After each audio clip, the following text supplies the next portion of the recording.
This video is brought to you in association with Make Jewellery, the UK's best jewellery making magazine. For exclusive subscription offers, visit www.craftyclub.net. Hi there, and welcome back to this video demonstration brought to you by the Crafts channel. Corinne has been decorating this bangle using decoupage. So Corinne, what do we need to do next? Right, well we've already done the first step, which is quite simply decoupaging a wooden bangle Yep. with strips of tissue paper and PVA. So it's nice and dry now, nice and smooth. Smooth Happy indeed. with that? I see you're wearing the bangle. I am, no, it's very nice. What we're going to do now is see if I could remove it from your wrist. There you go. Thank you, my love. What we're going to do now is, you can see we've got some rubber stamp detail on here. I've got like an overlapping image in sort of gold and pink. I'd suggest, if you're going to start doing this, to do it with a large rubber stamp. Nothing too intricate, because it does have a tendency to smudge if you're doing it on a curved surface. Yes. But I think the best way of doing it, really, I'll show you. Get yourself a pigment ink that's suitable for heat embossing. And actually, before I stamp this on there, I'm going to get my embossing powder with the lid off ready, and my piece of paper to catch my embossing powder. This is a really nice sort of like shimmery embossing powder that you've got on there. So let's lay that under here. Ink your stamp up nice and well. And then what I'd suggest you do is put it down flat like that, and then you rock it. So I'll show you. You put it down like this, and then you rock the stamp around in a circle, and you shouldn't get too much of a smudge. Right, okay. Tap on your embossing powder.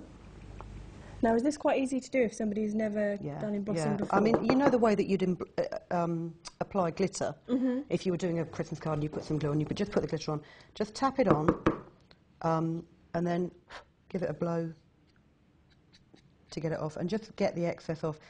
If you've got a fine paintbrush, you could brush around the outside, because this has got glue on it, and it's a slightly, if you feel that, yeah, it's a bit rough. it's a bit rough, so it provides a key for the ink, which means the stamp's not going to slip around quite so much.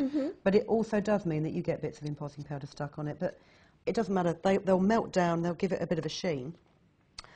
Grab your trusty heat gun again, and then you blast it. I'll show you now. And if you just watch that, as it heats up, the plastic particles melt and join together. Oh, right, okay.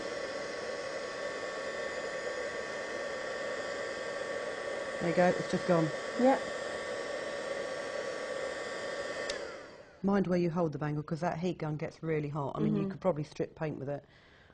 Let me just do that bit there. So that's given it almost a raised effect, Yeah, if you hasn't feel it? that. Is it not hot? No, well, it'll be warm. Oh, yeah, it does. That's fantastic. So I'll do a couple more in this pink, and then what I'm going to do, because it's a lovely colour, but I mean, I suppose if you had a really thick, like a bright pink embossing powder, it would show up more. But I don't want it to be a big blob on this bangle. I just want it to be an accent. So I'm just going to do a couple more over here, and then what I will do is I'm going to overprint it with a black ink and some gold shimmery embossing powder. Lovely. I'd suggest you ink your stamp up each time to make sure you've got plenty of ink on the bangle, so you've got plenty of ink for it to stick to. Yeah. And again, you just do this rocking technique. And with this stamp, I mean, it's a nice, simple design. If it smudges, you're not really going to see that much. And if you move your arm around when you're wearing the bangle, you're not going to see it at all. Indeed. You can just say it's a movement effect. So do you have to stamp things and then put the embossing powder on quite quickly afterwards? You've got probably about a minute or... I mean, it depends on the brand of ink that you've used. Yeah. If you've got a very quick drying ink, you have to be very quick, obviously. But it will stay tacky for at least a minute. Okay. But I tend to, even if you don't emboss it all at the same time, I'll tend to stamp and put the powder on, stamp and put the powder on. And then, as long as you don't brush the powder off with your finger... I was going to finish that sentence before I turn this on. Before you can then heat the whole lot at once. Yeah. So I'll do this now. There you go. Yeah.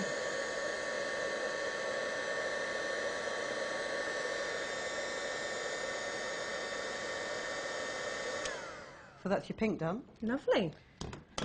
And I'm just going to put that down here. Always keep a piece of paper on your work surface after you've, when you're embossing, because you waste so much powder. Yeah. Especially if you're cack-handed like me and you try and tap it on gently and a whole load falls on it. You need to clean your stamp with something. Is it better to use smaller designs for this sort of work? Yeah, I mean, if you had too big a design, you'd find it really difficult to try and get it around the curve of the bangle. I mean, if you were to make your own bangle out of cardboard, Yeah. you would have a flat side to it. You'd still have a curve, but you'd only have to rock it one direction. I see. So really, I mean, it's best to play around with the stamps. But, you know, in something like this, you don't want a huge design, especially with this. I'm going to add some more detail to it. Yeah. So, you know, if you had a pretty image, you'd probably lose a lot of the detail. It wouldn't make any sense. So I'm just going to ink this up with a black ink and then go back to the original flower and just offset it slightly.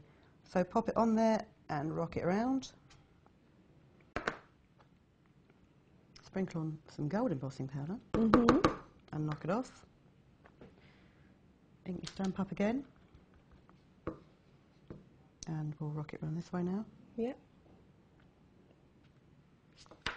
I mean, that black, if you use something like a stays-on ink, Yeah. you know, if you like the black design, you know, just do that with some clear embossing powder. Yeah. Get a really good image on there. It all depends on your personal taste, and it all depends on what background paper you've used in the first place.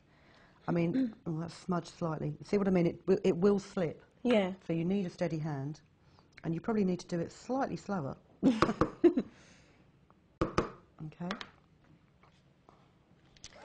Oh. And again, with the black underneath that, Yeah. it makes that a very deep gold, which is quite lovely. nice.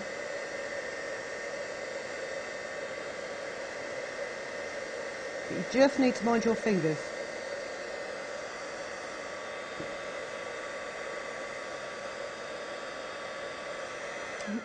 The other thing is, while you've got the embossing powder out, something else that I wanted to show you is, I don't know if you can see on this bracelet, there's some extra detail on here, on the black pieces. The small spots. Yeah, the small spots. Jelly roll pens. This is a gold metallic one. Yeah. Find yourself a pen that's got a nice ink flow, because a lot of these ones, when you press down the tip, the harder you press, the more ink comes out. So just check that it's got a decent ink flow. And then on some of the black areas, just hold it like this. If you put yourself a line of dots, and you can see how gluey that ink is almost. Yeah? Yeah. Put some embossing powder over them, which gets stuck to the dots. And again, just heat it.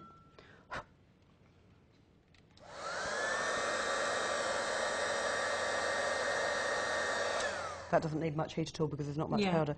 So you can then sort of jazz up the bangle, like we have here, with all these extra dots to lighten the whole look of it. Fantastic. So what I shall do is I'm going to stamp the rest of this, Okay. and then we'll come back in a minute and I'll show you how to add the wire coils. Brilliant. Thanks for that, Corinne. Well, make sure you do tune in next time to see how Corinne is going to finish off the bangle with some wire work. Thanks, and see you later.